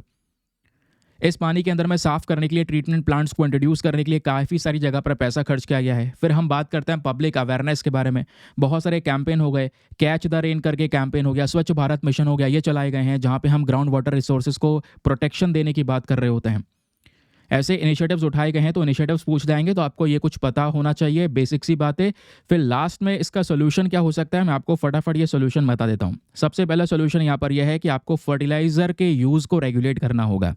जो आप खाद इस्तेमाल कर रहे हैं खेत के अंदर में, उसमें जो नाइट्रोजन का लेवल आप इस्तेमाल कर रहे हैं उसको थोड़ा सा लिमिट में करना होगा या रेगुलेट करना होगा। क्योंकि कई बार मैंने हमेशा एक वर्ड यूज़ किया है, वो है ओवर यूज़। बहुत ज़्यादा उपयोग कर लिया जाता है अगर फर्टिलाइज़र, तो उससे इम्पैक्ट पड़ता है। लिमिट में रहेगा तो मामला शांत रहेगा। फिर दूसरा प्रॉब्लम या दूसरा सॉल्यूशन होता है रेन वाटर हार्वेस्टिंग। जो बारिश का पानी है इसको यहाँ पर बचा के इकट्ठा करके रखना। रेन वाटर हार्वेस्टिंग यहाँ पर एक तरीका हो सकता है जिससे जो ग्राउंड वाटर है पोल्यूशन बढ़ गया है उसको इम्प्रूव किया जा सके। फिर आता है यहाँ पर इम्प्रूव योर वेस्ट मैनेजमेंट। जो कूड़ा करकट है उसको थोड़ा सा अच्छी तरीके से मैनेज करना होगा। कई बार क्या होता है, उसी कूड़े को हम ज़मीन को खोदकर उसमें दफना देते हैं, बंद कर देते हैं। उसमें से केमिकल जो रिलीज होते हैं वो सब हमारे ग्राउंड वाटर को डिस्ट्रॉय कर रहे होते हैं, पल्यूट कर रहे होते हैं। तो उनका सेफ डिस्पोजल बहुत ज़्यादा ज़रूरी है। फिर उसके बाद में जो चौथा यहाँ पर ऑप्शन है वो है स्ट्रॉन्गर रेगुलेशन एंड मॉनिटरिंग। तो ग्राउंड वाटर क्वालिटी मॉनिटरिंग को थोड़ा एक्सपैंड करना होगा। हमें थोड़े से और सख्त कदम उठाने होंगे जहां पे हम एग्रीकल्चर के अंदर जितना भी केमिकल यूज़ हो रहा है उसके ऊपर रिस्ट्रिक्शन लगा सकें। इंडस्ट्री के अंदर जितना केमिकल यूज़ हो रहा है उसके ऊपर रिस्ट्रिक्शन लगा सकें ताकि वाटर क्वालिटी को मेंटेन किया जा सके। ये कुछ स्टेप्स हैं दोस्तों जो यहाँ पर लिए जा सकते हैं। ठीक, क्लियर हो गया। तो ये पूरी डिटेल्स मैंने आपको प्रोवाइड करवा दी हैं। At the last conclusion add कर दिया है, चाहो तो आप यहाँ पर खुद से भी इसको रीड कर सकते हैं। अब देखिए ये टॉपिक भी ऐसा है जहाँ पे यूपीएससी ने मेंस में क्वेश्चन पूछे हुए हैं। 2020 दो क्वेश्चंस पूछे गए हैं। पहला question, what are the salient features of Jal Shakti अभियान जो भारत सरकार ने लॉन्च किया है वाटर कंजर्वेशन के लिए, वाटर सिक्योरिटी के लिए। दूसरा देखिए, कि भाई यहाँ पे कुछ तरीके बताइए कि कैसे हम वाटर स्टोरेज और इरिगेशन सिस्टम को इम्प्रूव कर सकते हैं, ताकि यहाँ पर जो आज के समय पर पानी लगातार डिप्लीट हो रहा है उसमें हम प्रॉपर तरीके से कह सकते हैं कि एक नया स्टेप लेकर आ सकें। तो ऐसे क्वेश्चन यहाँ पे पूछे गए। अब मैं आपको एक क्वेश्चन दे रहा हूँ दोस्तों, प्रैक्टिस क्वेश्चन। देखता हूँ आपने कितने अच्छे से सुना है, क्योंकि मेंस के क्वेश्चन तो आपने देख लिए। प्रीलिम्स के लिए यहाँ पे मैं आपको तैयार कर रहा हूँ एक क्वेश्चन, ये आपके सामने प्रेजेंट है, इसका उत्तर दीजिएगा। ठीक है, तो क्वेश्चन क्या है पढ़ते हैं। क्वेश्चन बोलता है consider the following statements regarding ground water contamination in India. क्योंकि ग्राउंड वाटर कंटेमिनेशन को लेकर रिपोर्ट आई है, इस वजह से ये क्वेश्चन है। तो इस रिपोर्ट को लेकर पहला स्टेटमेंट बोलता है कि जो नाइट्रेट कंटेमिनेशन है ग्राउंड वाटर में, ये एक बहुत बड़ा खतरा है, एक हेल्थ रिस्क प्रोवाइड करवा सकता है छोटे बच्चों के लिए, बड़े बच्चों के लिए, जो बच्चे हैं स्पेशली उनके ऊपर में इंपैक्ट डाल सकता है। दूसरा स्टेटमेंट बोलता है कि जो मैक्सिमम परमिसिबल लिमिट है, मतलब जो नाइट्रेट का लेवल होता है ग्राउंड वाटर में, उसकी एक लिमिट होती है। तो WHO के गाइडलाइन के हिसाब से वो है 1 लीटर में 50 mg के आसपास नाइट्रेट होता है। अगर इतना है तो यहाँ पर ये लिमिट ठीक है, 50 mg से ऊपर होता है तो यहाँ पर नाइट्रेट लेवल ज़्यादा हो जाएगा। तो इस पर क्या विचार है आपका, याद करो। थर्ड स्टेटमेंट बोलता है कि जो फ्लोराइड कंटेमिनेशन होता है, क्योंकि नाइट्रेट के अलावा फ्लोराइड भी एक सीरियस कंसर्न है, तो जो फ्लोराइड से यहाँ पर हमारा ग्राउंड वाटर पॉल्यूट हो रहा है, इसकी वजह से जो समस्या है सबसे ज़्यादा आपको राजस्थान, हरियाणा और तमिलनाडु में नजर आती हैं। तो बताइए तीनों में से कौन कौन सा स्टेटमेंट सही है। Which of the above statement is are correct. पहला बोलता है 1 and 2 ओनली, दूसरा 1 and 3 ओनली, तीसरा 2 and 3 ओनली, या फिर चौथा तीनों के तीनों सही हैं। बताइए फटाफट इसका आंसर नीचे कमेंट सेक्शन में। जल्दी से वीडियो पॉज करो, लिखो, क्योंकि अब मैं तेज़ी से स्क्रॉल करूंगा, हो सकता है आंसर दिखे भी तो आप लोग यहाँ पर पढ़ पाओगे। चलिए नेक्स्ट क्वेश्चन की तरफ आते हैं। अगला प्रश्न दोस्तों आपके सामने है और इस प्रश्न का आंसर भी आपके सामने है। ठीक है, क्योंकि मतलब इतना ज़्यादा टिपिकल क्वेश्चन यहाँ पर ये है भी नहीं। क्वेश्चन क्या बोलता है, which of the following states has the highest reported level of nitrate contamination in ground water according to the CGWB report 2023। तो ये जो सेंट्रल कह सकते हैं ग्राउंड वाटर रिपोर्ट जो आई है 2023 की, इसमें कौन सा राज्य है जिसमें सबसे ज़्यादा नाइट्रेट कंटेमिनेशन आपको देखने को मिलेगा। तो इसका सही उत्तर है ऑप्शन नंबर बी, राजस्थान। वैसे ऑप्शन दिए गए हैं महाराष्ट्र, राजस्थान, कर्नाटक, तमिलनाडु, तो इसमें सही उत्तर है राजस्थान होगा, क्योंकि राजस्थान में ही सबसे ज़्यादा ये नाइट्रेट या फ्लोराइड का पोल्यूशन आपको नजर आएगा। ठीक, फिर क्योंकि ये रिपोर्ट प्रेजेंट करने वाली बॉडी कौन सी है, वो है सेंट्रल ग्राउंड वाटर बोर्ड। तो इस बोर्ड के बारे में एक दो बेसिक सी बातें पढ़ लेते हैं, ताकि एग्जाम में कोई यहाँ से क्वेश्चन आ जाए तो आप रेडी रहें सॉल्व करने के लिए। चलिए, सबसे पहली चीज़ जो ये आपका ये सेंट्रल ग्राउंड वाटर बोर्ड है, जैसे मैंने बोला एक इंपॉर्टेंट एजेंसी है भारत में, है ना, और इसको हमने 1970 में बनाया था। जो हमारी मिनिस्ट्री ऑफ जल शक्ति है, जो specially ministry of water resources के नाम से जानी जाती थी, तो इसके तहत हमने 1970 में सेंट्रल ग्राउंड वाटर बोर्ड को बनाया था। ठीक, अब दोस्तों यहाँ पे क्या हुआ, धीरे धीरे करके इसमें से बहुत सारे इंपॉर्टेंट चीज़ों को हटाया भी गया, इसमें बहुत सारे अपडेट्स करे गए समय के साथ में। CGWB इसको तैयार किया गया था रीनेम करके दूसरी इंपॉर्टेंट बॉडीज़ को। फिर यहीं पर इसी बोर्ड के तहत हमारे पास में एक अथॉरिटी आती है, वो है सेंट्रल ग्राउंड वाटर अथॉरिटी। इस अथॉरिटी को बनाया गया एनवायरमेंट प्रोटेक्शन एक्ट 1986 के तहत, ताकि जितना भी ग्राउंड वाटर है यानी ज़मीन के नीचे से पानी निकाला जा रहा है उसको एक बार रेगुलेट किया जा सके, उसमें देखा जा सके कहीं ओवर एक्सप्लॉइटेशन तो नहीं हो रहा है, कहीं एक्स्ट्रा मात्रा में पानी तो नहीं निकाल रहे हैं। तो इन समस्याओं को देखने के लिए यहाँ पर ये कुछ कदम उठाए गए। फिर यहीं पे आप ग्राउंड वाटर के कुछ इंपॉर्टेंट फंक्शंस या रिस्पॉन्सिबिलिटीज़ आप देख पाओगे, है ना, कि ये जो कह सकते हैं ये बोर्ड है, इसका मेन काम है देश भर में ग्राउंड वाटर जो एक्सप्लोरेशन का काम है वो करना, कहाँ कहाँ पर ये प्रेजेंट है, किस क्वालिटी में प्रेजेंट है, उसका सर्वे करना, है ना, मैनेजमेंट कैसे करना है, रेगुलेट कैसे करना है, ये सब मेन पर्पस यहाँ पर इसका देखने को मिल जाता है। इसका कंट्रीब्यूशन बहुत ज़्यादा है, वाटर प्रोटेक्शन को लेकर काम किया है। And the last and most important thing क्या है, वो ये है कि ये जो बॉडी है दोस्तों, ये बहुत सारे रिपोर्ट्स को पब्लिश करता है, विच इज़ वेरी इंपॉर्टेंट। इसको ध्यान में रखिएगा, ये 3 रिपोर्ट्स है जो ये पब्लिश करता है। जो हमारा CGWB है, इसका पहला state and district hydrogeological report, दूसरी आती है यहाँ पर इसकी ग्राउंड वाटर ईयरबुक, और तीसरा आता है यहाँ पर ग्राउंड वाटर एटलस। ये 3 इंपॉर्टेंट पब्लिकेशंस हैं। आपसे एक क्वेश्चन बन सकता है कि बताइए स्टेट डिस्ट्रिक्ट हाइड्रोजियोलॉजिकल रिपोर्ट कौन प्रस्तुत करता है। आपको नीचे ऑप्शन दे दिए जाएंगे, उसमें से एक ऑप्शन आपको CGWB भी मिलेगा, तो इस पर क्लिक करना है। ठीक है, ध्यान रखिएगा। चलिए आगे आते हैं एक और इम्पोर्टेंट आर्टिकल पर। बहुत ज़्यादा काम की खबर, इतनी ज़्यादा काम की खबर कि यहाँ से भी क्वेश्चंस बन चुके हैं प्रीवियस ईयर में, और कुछ प्रैक्टिस क्वेश्चन दूंगा, उसका आंसर भी आपको देना है। ठीक है, तो बहुत ज़्यादा काम की न्यूज़ है। क्यों? क्योंकि इसका उपयोग ना प्रीलिम्स में तो होगा, मेंस में भी बहुत होगा। एक डेटा आपके पास में प्रोवाइड करवा दिया जाएगा जहाँ पे रिन्यूएबल एनर्जी के मामले में कुछ प्रॉपर स्टैटिस्टिक्स रिसेंटली सरकार ने रिलीज़ की हैं, तो वो आपको पता होनी चाहिए। सबसे पहली चीज़ यहाँ पे हम बात कर रहे हैं अगले आर्टिकल में, tapping renewable energy potential in India. दोस्तों जो रिन्यूएबल एनर्जी है, अब आपको पता है, देखो पहले मैं कुछ बेसिक सी बातें बता देता हूँ आपको। एक होती है रिन्यूएबल एनर्जी और एक होती है नॉन रिन्यूएबल एनर्जी। दोनों में फ़र्क क्या है? दोनों में फ़र्क यह है कि जब हम रिन्यूएबल एनर्जी का प्रोडक्शन करते हैं तो इसमें पोल्यूशन नहीं होता, और नॉन रिन्यूएबल एनर्जी का जब प्रोडक्शन करते हैं तो इसमें प्रदूषण होता है। एग्जाम्पल रिन्यूएबल एनर्जी में दोस्तों आपका सोलर एनर्जी का सबसे बेस्ट एग्जाम्पल है। आप सूर्य की ऊर्जा से बिजली को प्रोड्यूस करते हैं। कैसे? By using the solar panel. आपने सोलर पैनल लगाया, डेली यहाँ पर सनराइज हो रहा है, सन से जो यहाँ पर रेज निकल रही हैं उससे सोलर पैनल चार्ज होंगे और आपको यहाँ पर इलेक्ट्रिसिटी प्रोवाइड करवाएंगे। तो क्या यहाँ पे कोई प्रदूषण हुआ?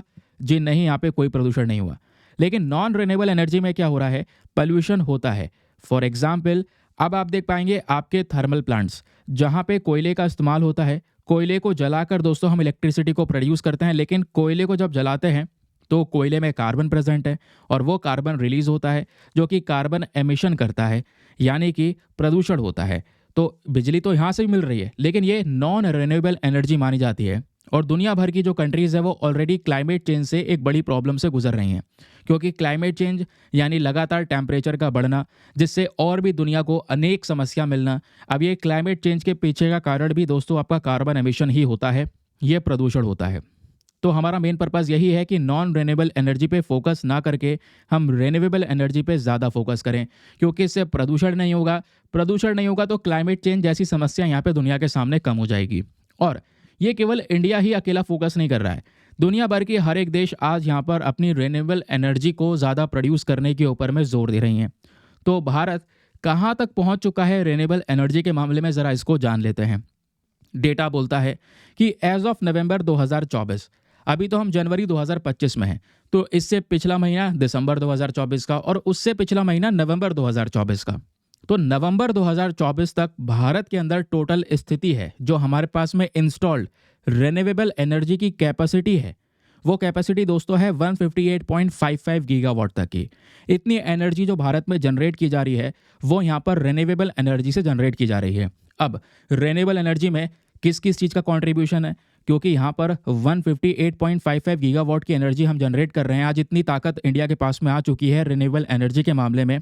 तो क्या ये केवल सोलर एनर्जी से आई होगी? नहीं, सोलर एनर्जी से नहीं दोस्तों, इसमें बहुत सारे अलग अलग जो रिन्यूएबल एनर्जी के सोर्स हैं उन सभी सोर्सेज से हमको ये ताकत मिलती है। फॉर एग्जांपल, इसी जो भी कैटेगरी है इसमें आप देख पाएंगे विंड पावर मिलती है, जो हमारी विंड मिल्स वगैरह हैं, विंड फार्म है ना, तो विंड फार्म से भी यहाँ पे एनर्जी मिलती है, जहाँ पे हम विंड मिल्स लगाते हैं और जो हवा होती है उसकी स्पीड से यहाँ पर जो पंखा है वो घूमता है, विंड मिल घूमता है, उससे इलेक्ट्रिसिटी को यहाँ पर प्रोड्यूस करते हैं। समझ रहे हैं इस बात को? तो विंड पावर कैपेसिटी में इंडिया के पास में 47.95 गीगावाट तक की कैपेसिटी आ चुकी है। हमारा टारगेट है कि 2030 तक हम लगभग 500 गीगावाट तक नॉन फॉसिल एनर्जी बनाएंगे, यानी नॉन जो हमारी रिन्यूएबल एनर्जी है, स्पेशली खासकर जो केवल रिन्यूएबल एनर्जी की बात कर रहा हूँ। तो हमारा मेन पर्पज़ है कि 500 गीगावाट तक रिन्यूएबल एनर्जी की ताकत बनाना भारत की 2030 तक। और वो कैसे हो पाएगा? जब विंड पावर से ही केवल 100 गीगावाट तक यहाँ पे प्रोड्यूस हो रहा होगा, लेकिन अभी हम बहुत पीछे हैं। अभी हम केवल 47.95 गीगावाट विंड पावर से जनरेट कर रहे हैं। ये नवंबर 2024 तक का डेटा है, ध्यान में रखिएगा। दूसरी बात आती है सोलर पावर की, तो यहाँ पे है 94.17 गीगावाट। तो इतना गीगावाट एनर्जी है जो ये सोलर एनर्जी से प्रोड्यूस कर रहे हैं। और मैं आपको बता दूं, चाहे आपके रिन्यूएबल एनर्जी के सोर्सेस में चाहे वो विंड पावर आए, चाहे वो सोलर पावर आए, चाहे वो हाइड्रो पावर आए, या फिर वो आपका वेस्ट टू एनर्जी आए, या फिर बायोमास क्यों ना आए, इन सब में सबसे बड़ा योगदान या सबसे ज़्यादा जो कंट्रीब्यूशन है रिन्यूएबल एनर्जी में वो सोलर पावर का होता है। अभी तक आप देख पाएंगे 94.17 गीगावाट तक जो सोलर एनर्जी है वो एक सबसे बड़ा कंट्रीब्यूटर है भारत के रिन्यूएबल एनर्जी कैपेसिटी में। फिर हमारा हाइड्रो पावर अगर आप देख पाओगे, जहाँ पे हम नदियाँ या स्ट्रीम से जनरेट कर रहे होते हैं, इसका भी छोटा सा योगदान है। फिर ऐसी दोस्तों वेस्ट टू एनर्जी प्लांट्स हो गए, बायोमास प्लांट्स हो गए, इनका भी योगदान है। तो ये नवंबर 2024 तक का डेटा है। उससे पहले का थोड़ा और देखोगे तो मई 2024 तक देखोगे दोस्तों, तो सोलर एनर्जी का कंट्रीब्यूशन भारत के रिन्यूएबल एनर्जी सेक्टर में 57% के आसपास का था, विंड का 32% के आसपास, हाइड्रो पावर का 3%, बायोमास का 7% और वेस्ट टू एनर्जी का 1%। ये कुछ योगदान यहाँ पे रहा है अलग अलग सेक्टर का। वैसे इसी रिपोर्ट में फिर बोला जाता है कि भाई इंडिया के पास में पोटेंशियल बहुत है। जो हमने बड़े बड़े यहाँ पर कह सकते हैं टारगेट्स रखे हैं कि 2030 तक 500 गीगावाट तक की एनर्जी हम केवल रिन्यूएबल एनर्जी से जनरेट करना चाहते हैं, कर सकते हैं। पोटेंशियल है, वो ताकत है भारत में, लेकिन उसको करने के लिए बहुत सारा इन्वेस्टमेंट और बहुत सारे चैलेंजेस हमें फेस करने पड़ेंगे। सबसे पहला यहाँ पर अगर आप देखोगे, अगर हम पोटेंशियल की बात करेंगे तो पहला है सोलर एनर्जी। भारत के अंदर में 300 दिन ऐसे होते हैं साल में जहाँ पे 300 दिन में ये सूर्य निकलता है, सनराइज होता है। जब सूर्य निकलेगा तो इससे क्या हो सकता है, सोलर एनर्जी जनरेट की जा सकती है। और आज सबसे ज़्यादा पोटेंशियल सोलर एनर्जी जनरेट करने का राजस्थान, गुजरात और तमिलनाडु के पास में है। ये सबसे ज़्यादा आगे हैं। यहाँ पे बहुत सारे सोलर पार्क्स ऑलरेडी बनाए जा चुके हैं। ये आप देख पाएंगे, मैंने एक चार्ट प्रोवाइड करवाया है कि भाई कौन कौन से रीजन में किस किस मामले में एनर्जी कैपेसिटी देखने को मिलेगी। फॉर एग्जाम्पल विंड एनर्जी के मामले में यहाँ पर हमारे पास में एक पार्क जिसका आपका नाम दिख रहा होगा, वंकिसवाड़े विंड पार्क है ना, जैसलमेर विंड पार्क है, भटला सोलर नेशनल पार्क है, सोलर पार्क है, स्पेशली यहाँ पे सोलर पैनल्स लगाए गए हैं। रेवा सोलर प्रोजेक्ट आपको देखने को मिल जाएगा। तो कौन कौन से रीजन में किस किस मामले में कैपेसिटी है उसको लेकर ये चार्ट है।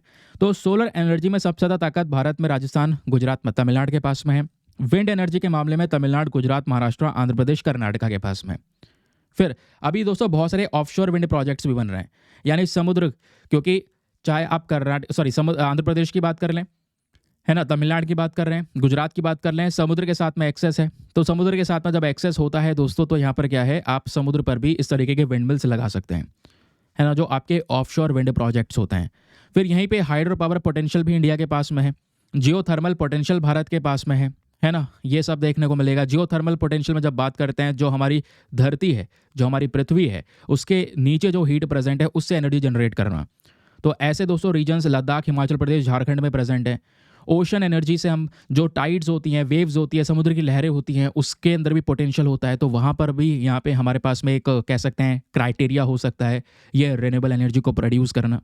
तो क्वेश्चन ये आता है, हम इतना फोकस क्यों कर रहे हैं? आखिरकार रिन्यूएबल एनर्जी का इंपॉर्टेंस है क्या? देखो बहुत सारा इंपॉर्टेंस है, क्योंकि रिन्यूएबल एनर्जी से क्या होगा, जो ग्रीन हाउस गैस एमिशन है उसको कम कर सकते हैं, जो प्रदूषण है वो कम किया जा सकेगा। 2030 तक हमने टारगेट भी रखा है कि हम अपनी कार्बन इंटेंसिटी को कम करने वाले हैं। तो कार्बन एमिशन को कम करने के लिए रिन्यूएबल एनर्जी पे थोड़ा फोकस बढ़ाना होगा। दूसरा इंपॉर्टेंस यहाँ पर है इंप्रूविंग एनर्जी सिक्योरिटी। हमें जितने भी लोकली अवेलेबल रिसोर्सेज प्रेजेंट हैं दोस्तों, उनका यहाँ पे यूज़ करना होगा। जो कंट्रीज़ हैं वो लगातार फॉरेन एनर्जी सोर्सेज के ऊपर में अपनी डिपेंडेंसी कम कर सकती हैं अगर रिन्यूएबल एनर्जी पे वो दबदबा बना लें तो। फिर उसके अलावा दोस्तों यहाँ पर सबसे बड़ी चीज़ क्या है, इससे जो गरीबी है या कह सकते हैं वो कम हो सकती है। उसके अलावा जो क्वालिटी ऑफ लाइफ है लोगों की वो बढ़ सकती है, क्योंकि लाइट जो है एक्सेसिबल होंगी। कुकिंग और हीटिंग पर्पस के लिए भी हम इसी तरीके से रिन्यूएबल एनर्जी का यूज़ कर रहे होंगे। बहुत सारी जॉब्स क्रिएट होंगी, क्योंकि आपकी नई इंडस्ट्री फॉर्म हो चुकी होगी। अभी इस इंडस्ट्री का इतना दबदबा नहीं है, तो एक समय हो सकता है जब इस इंडस्ट्री का बहुत बड़ा दबदबा हो। इसी solar energy sector, wind energy sector में बहुत सारी नौकरियां जनरेट हो रही हों। सोलर पैनल्स को प्रोड्यूस करना होगा, विंड मिल्स को प्रोड्यूस करना होगा, उनका इंस्टॉलेशन, उनका मेंटेनेंस, ये सब करने के लिए कोई ना कोई तो लोग चाहिए ना। तो दोस्तों यहाँ पर ये है पावर इस रिन्यूएबल एनर्जी का, ये इंपॉर्टेंस है। लेकिन प्रॉब्लम क्या है, इसमें बहुत सारी समस्याएं भी हैं। क्योंकि मैं हर एक एस्पेक्ट बता के चलता हूँ तो थोड़े चैलेंजेस भी पढ़ लेते हैं। चैलेंजेस सबसे पहला यहाँ पर यह है दोस्तों कि आप रिन्यूएबल एनर्जी को एक्सपैंड करने के लिए आपको बहुत सारी ज़मीन चाहिए होती है, और ज़्यादातर ज़मीन जहाँ पे पोटेंशियल था वो हम यूज़ कर चुके हैं। तो जब यूज़ कर चुके हैं तो अब कौन सी ज़मीन इस्तेमाल करेंगे, ये एक बड़ी प्रॉब्लम है। और चलो ज़मीन मिल भी गई तो दूसरा प्रॉब्लम है फाइनेंसिंग और इन्वेस्टमेंट का। पैसा कौन लगाएगा, इन्वेस्टमेंट कैसे होगा, है ना। फिर जैसे मैंने बोला हाई क्वालिटी साइट्स का ऑलरेडी यहाँ पर एग्जॉस्शन हो चुका है। आप देखिए दोस्तों, ये वाला मैप ना मैंने जानबूझ के प्रोवाइड करवाया है ताकि आप थोड़ा बहुत याद रख सकें विंड पावर कहाँ पर है, सोलर पावर कहाँ पे सबसे ज़्यादा है, ऐसा मैप बनाकर, और ये स्टेट्स का नाम लिख के कितनी एनर्जी कहाँ से जनरेट होती है, ऐसी चीज़ें मेंशन कर सकते हैं। या जैसे विंड पावर कैपेसिटी को लेकर ये पूरा डेटा आपके सामने प्रेजेंट है। समझ रहे हैं कि इतना मेगावाट यहाँ से जनरेट होता है, इतना मेगावाट यहाँ से जनरेट होता है। ये आपके क्वेश्चन में बहुत ज़्यादा जान डाल देगा। ठीक है, तो ये कुछ चैलेंजेस हैं। तो जैसे मैंने आपको बताया, बाकी भारत ने ढेर सारे इनिशिएटिव उठाए हैं रिन्यूएबल एनर्जी को बूस्ट करने के लिए। For example PM Kusum scheme हो गया, very very important, already UPSC यहाँ से क्वेश्चन पूछ चुका है। पीएम कुसुम की फुल फॉर्म है प्रधानमंत्री किसान ऊर्जा समक्ष एवं उत्थान महाअभियान। तो इसका मेन पर्पज़ यही है कि सोलर एनर्जी को ज़्यादा प्रमोट करना फार्मर्स को लेकर, यानी जो हमारी खेती बाड़ी है फार्मर्स के बीच में सोलर एनर्जी को प्रोड्यूस करना। इसका मेन पर्पज़ है सोलर पंप्स बनाना, सोलर पंप्स को खेतों में इंस्टॉल करना, जहाँ पे बिजली से ना सूर्य एनर्जी से सोलर पंप को चलाया जाए, उससे पानी यहाँ पर सिंचाई के लिए दिया जा सके। फिर सोलर फोटोवोल्टेइक सेल्स बनाने के लिए यहाँ पर पीएलआई स्कीम चलाई गई है ना, ताकि सोलर पैनल की मैन्युफैक्चरिंग को थोड़ा बढ़ावा दिया जा सके। फिर यहाँ पे दोस्तों हमने प्रधानमंत्री सूर्योदय योजना यहाँ पे चलाया, जिसका मेन पर्पज़ है बड़े स्केल पर सोलर एनर्जी प्रोजेक्ट्स को अप्रूवल देना। फिर solar parks and ultra mega solar power projects आपको देखने को मिल जाएंगे। इन इनिशिएटिव का मेन पर्पज़ है बड़े बड़े सोलर पार्क्स बनाना राजस्थान और गुजरात जैसे राज्यों के अंदर में। तो ये आप देख पा रहे हैं, ये ढेरों इनिशिएटिव यहाँ पर भारत सरकार के थ्रू चलाए गए हैं रिन्यूएबल एनर्जी को बढ़ाने के लिए। इसमें ग्रीन एनर्जी कॉरिडोर स्कीम भी है, जहाँ पे हमारा मेन पर्पज़ है कि जो जितना भी इंपॉर्टेंट इंफ्रास्ट्रक्चर है उसको क्रिएट करना और वहाँ पे रिन्यूएबल एनर्जी का प्रोडक्शन करना। नेशनल ग्रीन हाइड्रोजन मिशन चलाया ग्रीन हाइड्रोजन को बढ़ावा देने के लिए। बायो एनर्जी प्रोग्राम हो गया। रिन्यूएबल एनर्जी के मामले में हमने एफडीआई को अलाउ किया, यानी फॉरेन डायरेक्ट इन्वेस्टमेंट को दोस्तों यहाँ पर इंक्रीज़ किया गया, ताकि बाहर की कंट्रीज़ यहाँ पे इन्वेस्टमेंट कर सके, क्योंकि हमारा टारगेट बहुत बड़ा है। टारगेट मैंने आपको बताया ना, 2030 तक हमारा टारगेट है 500 गीगावाट तक की रिन्यूएबल एनर्जी को प्रोड्यूस करना। और उसके लिए यहाँ पर green hydrogen mission, renewable energy का यहाँ पर प्रोडक्शन, इन्वेस्टमेंट, ये सब चीज़ें दोस्तों हम लोग को यहाँ पर चाहिए होगी। अब देखिए, यहाँ से भी यूपीएससी क्वेश्चन पूछ चुका है। एक क्वेश्चन यार मैंने लगाया था, कहाँ है वो, ये है, आप देख पाएंगे 2013 में यहाँ पे यूपीएससी ने क्वेश्चन पूछा, right a note on India's green energy corridor. अब ये जो ग्रीन एनर्जी कॉरिडोर होगा, ये कैसे बहुत सारी समस्याएं भारत की जो कन्वेंशनल एनर्जी है उसमें कम कर सकता है, जो हम कोल से प्रोड्यूस कर रहे हैं या नेचुरल गैस से प्रोड्यूस कर रहे हैं या फॉसिल फ्यूल से प्रोड्यूस कर रहे हैं, जिससे पोल्यूशन हो रहा है, वो आपकी कन्वेंशनल एनर्जी है। तो कैसे यहाँ पे कन्वेंशनल एनर्जी की दिक्कत खत्म हो सकती है ग्रीन एनर्जी कॉरिडोर के माध्यम से, ये यहाँ पे क्वेश्चन दिया गया। वैसे इसका आंसर भी मैंने प्रोवाइड करवा दिया, आप देखेंगे तो आंसर भी मैंने लगा दिया है। कुछ कुछ क्वेश्चन के आंसर भी दे दूंगा, ताकि आपको आइडिया मिलता रहे कि कैसे इन क्वेश्चंस को लिखा जाता है। बाकी ऐसे दोस्तों यहाँ से आपसे और भी क्वेश्चंस फॉर्म हो सकते हैं। तो एक क्वेश्चन आपके सामने है, क्वेश्चन यह है, which of the following states have an identified as a key contributor to the India's wind energy potential. Bharat का जब विंड एनर्जी पोटेंशियल की बात होती है तो वो कौन सा राज्य है जिसका सबसे बड़ा योगदान आपको देखने को मिलेगा, जो सबसे बड़ा कंट्रीब्यूटर आपका यहाँ पर नजर आएगा, जिसमें गुजरात, तमिलनाडु, महाराष्ट्र और उत्तर प्रदेश देखने को मिल जाता है। तो बताइए इसमें सही उत्तर कौन सा है। ठीक है, तो सबसे पहले यहाँ पर अगर आप देखोगे तो नीचे जो दूसरे ऑप्शन थे ना, वो ऑप्शन वाली जो डेटा है वो मुझे लग रहा है हट गया है ना, कि इसमें से कौन सा स्टेटमेंट सही है। तो इसमें से यहाँ पर अगर आप देखोगे तो गुजरात भी आज के समय पर एक बड़ा कंट्रीब्यूटर है विंड एनर्जी पोटेंशियल के मामले में। गुजरात के अलावा यहाँ पे अगर आप देख पाओगे दोस्तों तो वो तमिलनाडु है, देन उसके बाद में महाराष्ट्र है। तो 1 2 3 यहाँ पर सही उत्तर है, उत्तर प्रदेश नहीं है, क्योंकि महाराष्ट्र, तमिलनाडु, गुजरात ये तीनों समुद्र के साथ में बाउंड्रीज को शेयर करते हैं, जहाँ पे हम लोग ऑफशोर प्रोजेक्ट लगाने की, यानी समुद्र के ऊपर भी विंड प्रोजेक्ट लगाने की बात कर रहे हैं। तो उत्तर प्रदेश का यहाँ पर इतना बड़ा कॉन्ट्रीब्यूशन नहीं है विंड एनर्जी पोटेंशियल में, जबकि इन तीनों देशों का यहाँ पर दिखता है। ठीक, तो ये था आज का हमारा इंपॉर्टेंट सा डिस्कशन। आई होप आपको मज़ा आया होगा, बहुत सारी जानकारी मिली होगी एग्जाम में जो सीधा सीधा हेल्प करने वाली है, और काफ़ी दमदार सेशन है।